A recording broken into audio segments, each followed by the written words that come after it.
एकटाच नवदुर्गा उत्सव मंडळ आयोजित खेलो गाव दौड स्पर्धेमधील रस्सीखेच स्पर्धा फायनल आज आपल्या मंडळानं आयोजित केली होती रस्सीखेच स्पर्धा। याच्यासाठी स्पर्धक पहा किती उत्साहित आहेत, लहान मुलं व लहान मुली। चला आता स्पर्धा सुरू करू।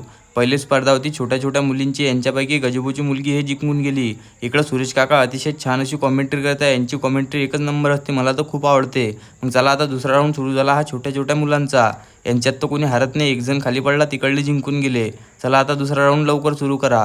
मग त्यांच्याहून थोडे मोठे मोठे लेकरं आले, तर यांचा बी राऊंड सुरू झाला। यांच्याकडले बी तिकडले जिंकले, इकडे मोठे मोठे पोरं हारले। आता हा राऊंड होता मुलींचा। हे तर वन साईड मॅच ओढून टाकली यांनी। मागचा गेम तर मुलींनी वन साईड जिंकला, पण हा गेम होता सेमीफायनलचा। आता पाहू याच्यात कोण जिंकते। याच्यात बी इकडले जिंकले। चला मग आता डायरेक्ट फायनलच पाहू। फायनलमध्ये हे हारले, हे वन साईड हारले फायनलमध्ये। चला आता थोडा मोठ्या मोठ्या मुलांचा राऊंड घेऊ। त्याच्या पहिले हे डीजेवाले बाबू मेरा गाना चला दो, हे ऑपरेटर आहेत आपले। आणि हे तर तुम्हाला माहितच आहे आपले कॉमेंट्री कर। आता बाया आल्या, बायाचा पाहू आपण।